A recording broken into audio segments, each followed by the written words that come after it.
After the NUP Electoral Management Committee EMC released a list yesterday of those awarded cards to contest for parliamentary seats in the upcoming elections, many were left heartbroken. This has sparked mixed feeling, particularly regarding the omission of big names and several incumbents including Joyce Bagaala Ntwaatwa, MEDARD SSEGONA, ALLAN Ssewanyana and Nambooze, among others. Among them are supporters of Umpichi woman MP Nambooze, whose fate remains uncertain. Her supporters have stormed her office to express their dissatisfaction with the party, especially since her card has not yet been issued. Kyagulanyi neba nonga be mutwale ekibiina saagala mukole era njagala muddize omubaka wange kaadi Honorable Nambooze Teddy ebintu byakoze bingi byonna birabika twasuze tuli mu maziga twebuuza lwaki kaadi yatu yafulumyeko first time ne mutugamba mukyetegereza Tereza Nambooze bamwetegereza abaana bagenda kumala batyo okusoma abazaala bagenda kufiira mu zzaaliro buli kimu takituukiriza akyalina byalina okukola Kyagulanyi ewala yonna wakoze bulungi omubaka omusajja wamuwadde kadi basajja babona baba district wabadde kadi naye mpiji ebulamu Tereza Most of those gathered are youth and women, some in tears, asking what will happen if their MP Nambooze is not given a card, arguing that she has been instrumental in helping other MPs succeed.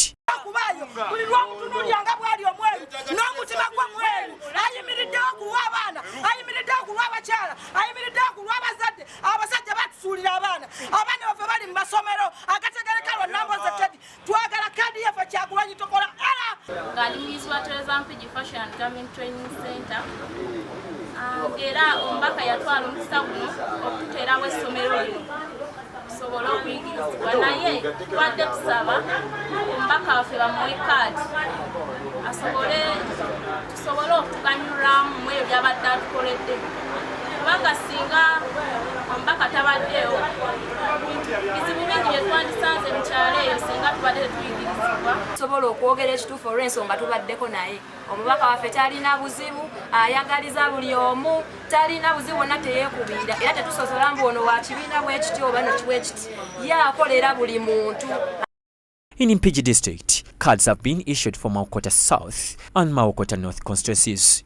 However, the woman MP seat remains undecided, and even as we report this story, there is no clarity on who will receive the card.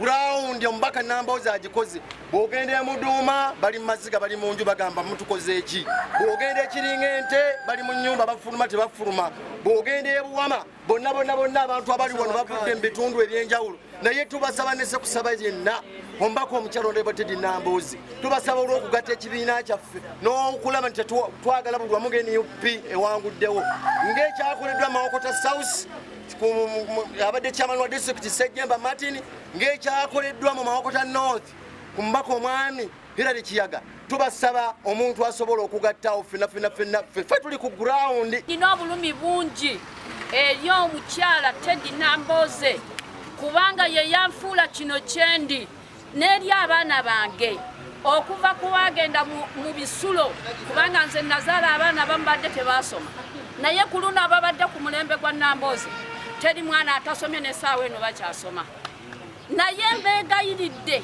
munyambe mubenga munyamba kubanga abantu bonna tukaabira Teddy Nambooze. We also spoke to some of those that retained the NUP card to represent the people come 2026 who vote continue fronting issues affecting the layman and also appreciated the party for entrusting them with the card for another term. But I want to appreciate the Wakiso people. I know from that 60% I scored highly as I've represented the voice of Wakiso here at Parliament. I've been there with you, I've represented you, I've legislated, and I've talked what is worthy of Wakiso. I know I have managed to pass the vetting process, so I cannot narrate more. Only to ask Wakiso people, come and stand for the new Uganda, which President Kyagulanyi yesterday introduced the manifest of it.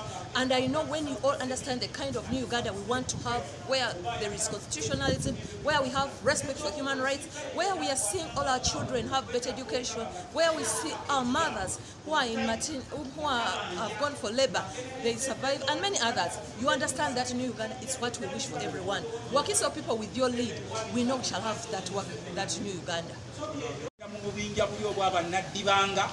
obubinja bw'abakunyukunyu alina okukoma weno because politics is a process, it's not ending now.